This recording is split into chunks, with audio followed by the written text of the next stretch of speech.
น้องตาเงินเก่าเนาะโดยทางน้ำตากับน้ำ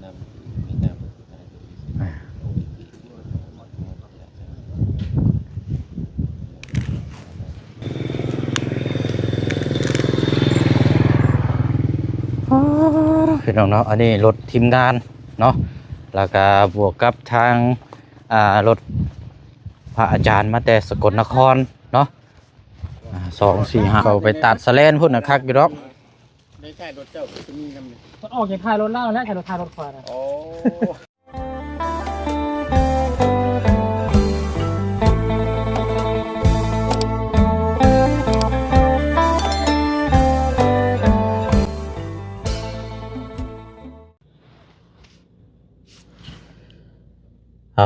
พี่น้องเนาะทักทายสบายดีและสวัสดีพ่อแม่พี่น้อง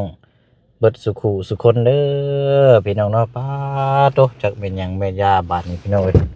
เต็มอยู่นี่เนาะในรถสกลนครถือว่าแม่นหยังเด้น่ะเนาะเอาดีๆมีแห้งพี่น้องเอ้ยสบายดีเนาะเบิ่งน้ำกันคือหลายแท้เนาะ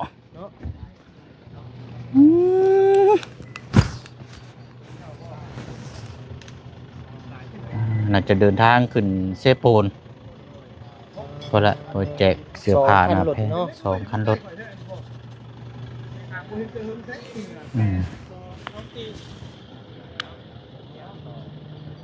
มาเยือนอยู่ที่หน้าบ้านเฮือนซานเขตของทางน้องขวัญเนาะขึ้นกับบ้านนาคำใต้นี่แหละพี่น้องเมืองอาจสะปังทองแขวงสวรรณเขตเนาะเอาเดี๋ยวเฮาไปนมัสการทั้งพระอาจารย์เนาะพี่น้องเนาะมาจากอยู่สกลนครอาจจะเดินทางไปแจกเครื่องแจกของอยู่เมืองเซโปนเนาะไปกับแนวทางบบุญสารวัตรทั้งอาจารย์ลาวแต่ว่าแวะเข้ามานี่ก่อนเนาะพี่น้องเนาะโอ้งานเนาะดีใจได้ข่อยพบเจอกันเป็นไม่ได้พ่อกันนานเลยเอาสบายดีเด้อพี่น้องเด้อเนาะอยู่ดีมีแห้งน้ำกันเบิดทุกคนสบายดีปีใหม่เนาะไปจับไปวายไปเบิ่งน้ำกันหนึ่งเถื่อมีอันนี้ปุ๊บแล้วก็ถามมึงว่าเป็นไงคือแบบได้ไปขอโทษเอาเรื่องน้อยๆนะแต่ทิศกันนิดนึง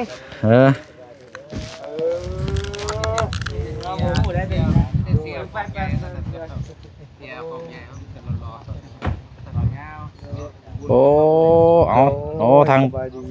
ที่พระอาจารย์ที่เพิ่นเคยมาบ้านน้องเตียวตัวนี้พี่น้องเนาะบ้านเสาเตียวก็สบายดี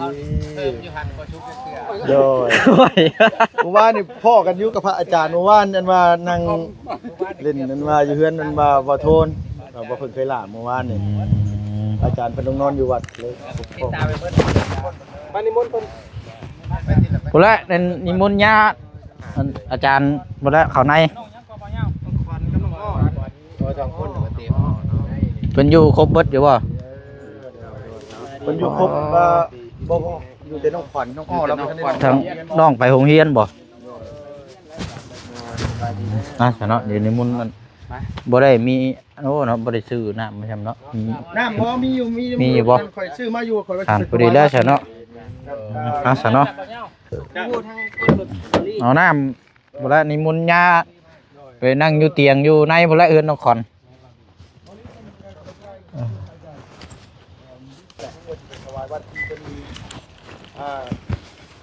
ขาดแค้นว่าวัดเป็นบ่มีเป็นญาติโยมไปทำบุญเรื่อยหั่นแหละซื้อไปถวายแม่นเป็นเนาะแม่นวัดนี่ก็ถือว่าเป็นอีกปัจจัยหนึ่งได้วัดนี่ที่นี่ของแท้ลุงเพิ่มในเราไม่เงินที่บอกไม่เป็นงานมาไว้ให้นะยังมันมีมาแบบรวบๆนะอาจารย์แต่ยังขาดอยู่ว่าติแม่นครับเอาแต่ทีเพิ่นก็ทีเพิ่นเองว่าติแม่นใช้ทางน้องเพิ่นอยู่ใช้น่ะจังหวะแล้วขวัญเอ้ยโดยอันว่านิมนต์พระอาจารย์อันนี้เนี่ยเพิ่นมาเยี่ยมเพิ่นมาเอานั่งลงตลาด น้องคนก็ต้อง ซื้อยังมาฝากมีแต่ข้าวสารเดี๋ยวกับเสื้อผ้าผู้สาวตัวกำลังมีผ้าห่มมีจะแยกคนแล้วเอาของอยู่จะคน ทีหลังถวายพระอาจารย์โดยไปเพื่อแหละไปถวายเพื่อนโดย เอาวาง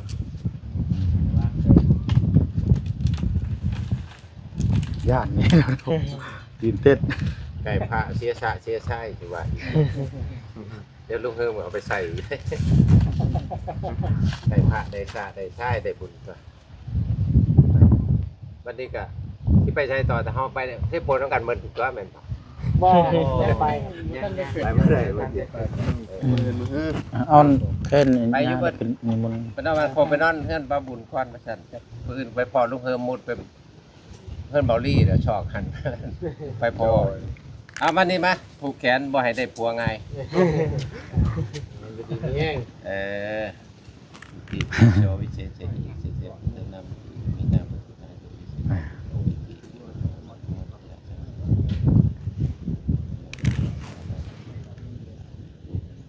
เอาปลูก2คนนะโมมากกับปลูกน้ำกันนั่นแหละเอามาชอบปลูก2ทางมันยังได้ผัวยาก โอ้อาจารย์กัน หักลี่เนาะมนนี่ เอาหอดเวลาก่อนยังหน่อยเดี๋ยวเอาวิธีการมัน เอาแต่22 ปีแล้วมัน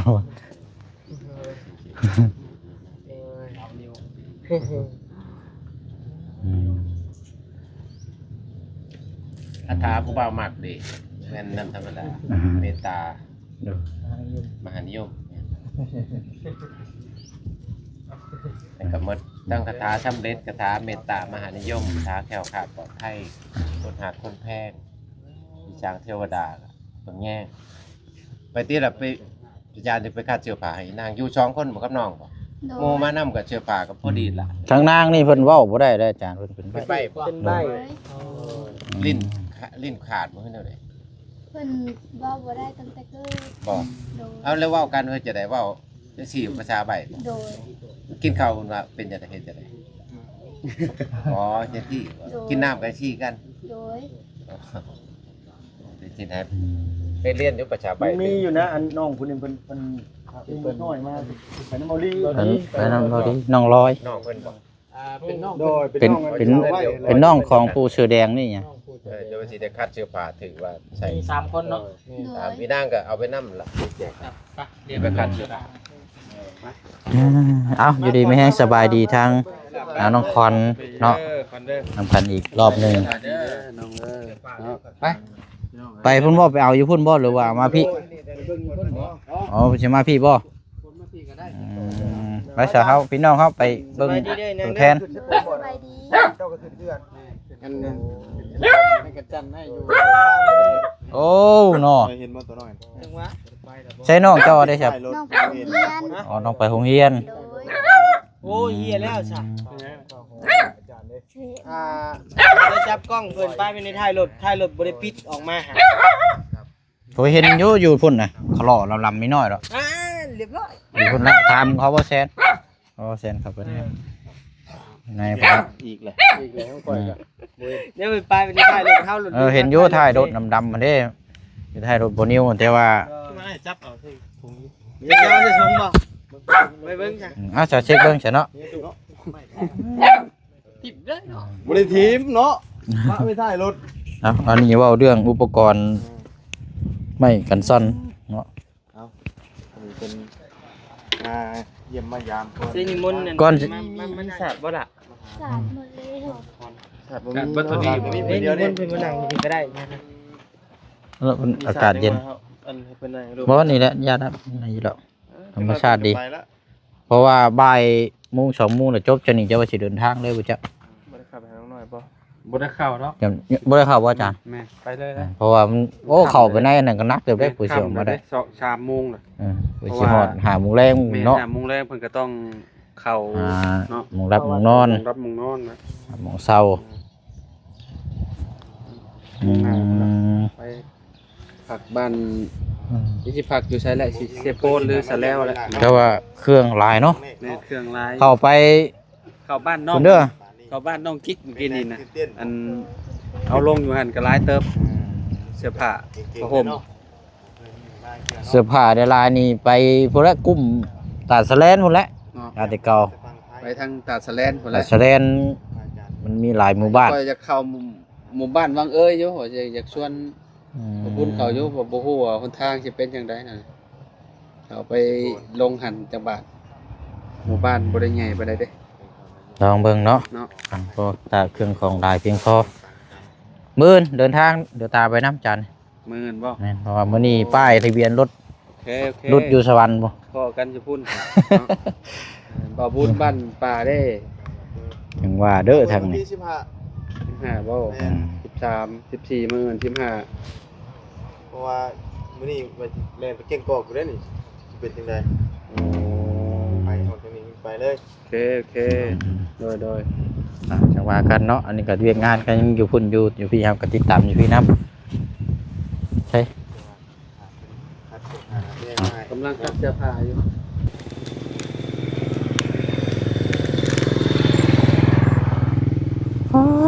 พี่น้องเนาะอันนี้รถทีมงานเนาะแล้วก็บวกกับทางรถพระอาจารย์มาแต่สกลนครเนาะ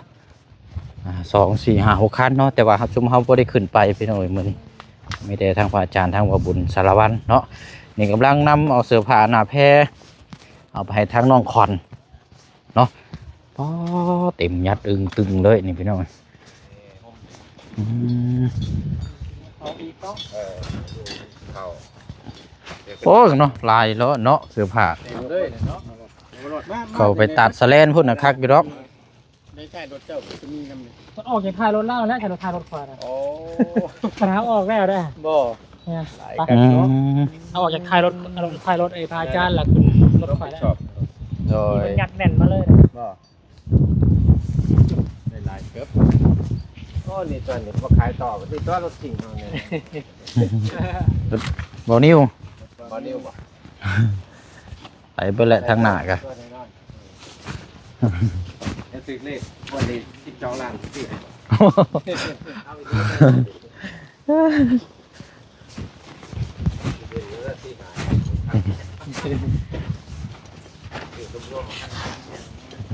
ใช้เบิ่งประตูนี่คือนั่นแท้เบิดอีกก่อนเบิ่ง ก่อนหน้าแต่ เอ้ย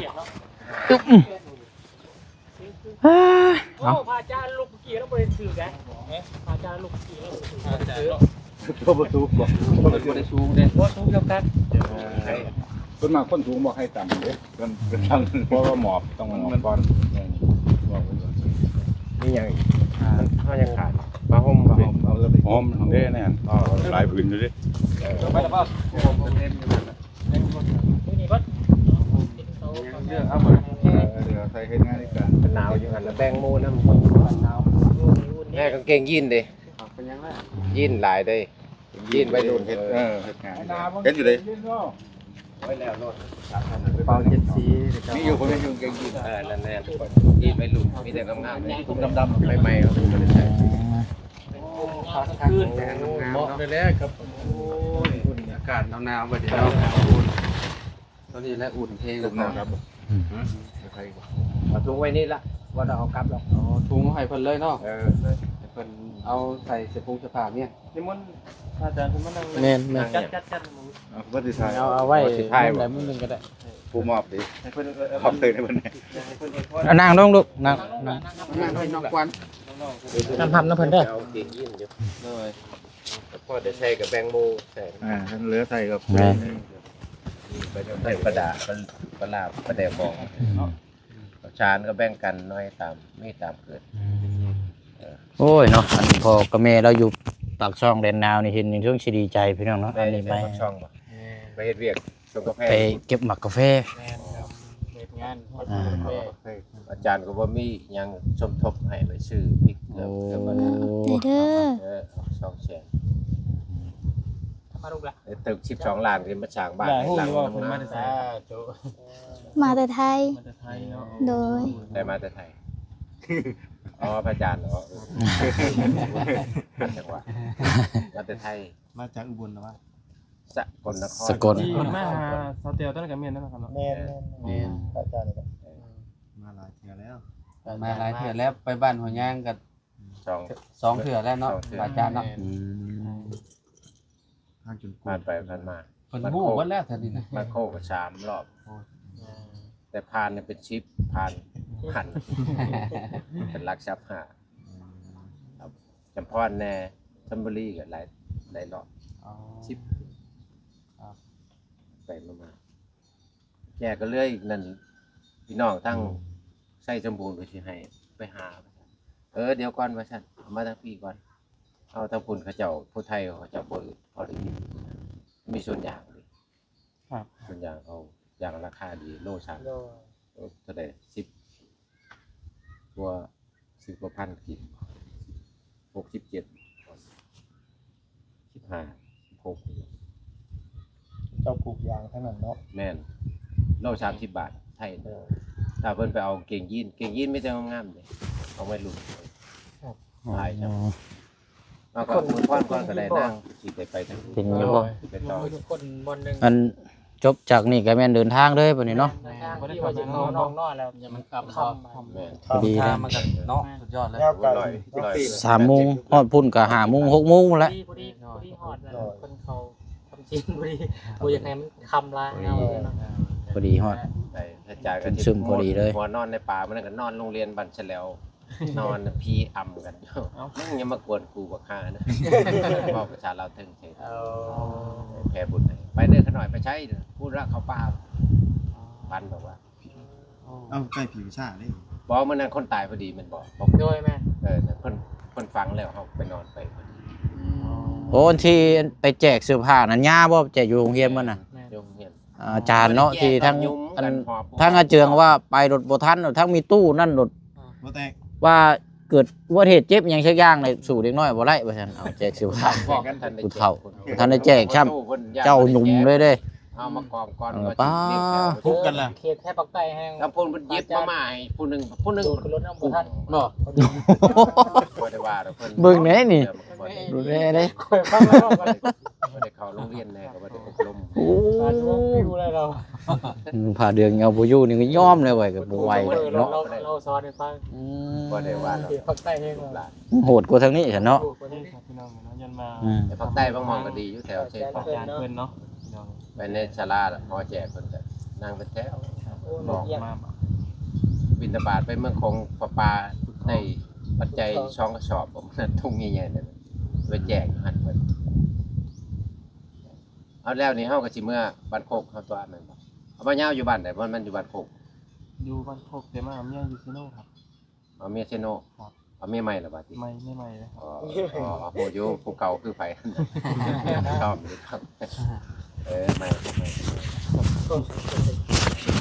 ในปั๊มนิ้วนี่บอกว่า ครับผม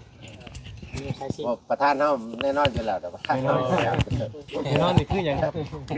แน่นอน แน่นอนก็สิได้นอนตัว ไปพระอาจารย์ก็ว่าหัวนี่บ่ได้คลายเครียดเอาไปนั่งแช่พรให้ติ ให้พรพระอาจารย์เพิ่น ขอบใจเด้อที่เอาเครื่องเอาเข้ามาให้ร้าน พระอาจารย์อยู่ดีมีแห้ง ให้พระอาจารย์อยู่ดีมีแห้งสุขภาพแข็งแรง เดินทางตลอดปลอดภัย เอานมมือสาธุน้ำพระอาจารย์เพิ่น อยู่ดีมีสุขให้พูดเจ็บจะได้แค่มีให้คำให้พูด เอาขับไปรถพ่อเอ้ย จะความ เอานั่ง กองนี่เลยกองนี่เลย ขอบใจเด้อ หลายเป็นคนผู้ฮู้ความกตัญญูฮักพ่อฮักแม่มีศีลมีธรรมเด้อ โดย แล้วก็นับพุทโธให้หลวงตาผู้ละ300นึงเอาเทวดาฮักแพงเด้อยู่มีกินสิอดอยากก็สิบ่อดบ่อยากได้ยากก็สิได้ง่ายได้น้อยก็สิได้หลายมีบุญมีกุศลแม่นบ่เอายาวเฮาไปปรารถนาไว้ก็ปุ๊บปั๊บโลด เฮ็ดยังตกไวอยู่ยาม มาที่ว่าไปติดพันดำเยินมันก็พอได้อยู่มันบ่อยากได้แต่มันเสือผ่าใช่บ่ไปพุ่นบ่เบาดิวยังบ่ทันมีเมียแม่นบ่ ยังไปทาง บ่ พระอาจารย์จะเดินทางกันที่นั้นมันบ่ได้ใกล้เด้ ไปเอาอยู่ดีมีสุข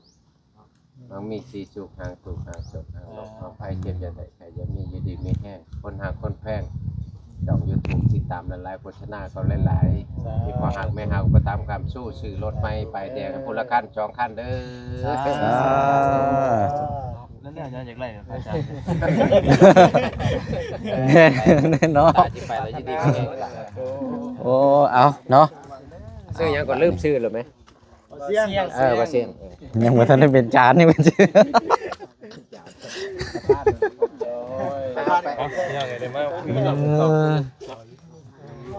เนาะทาง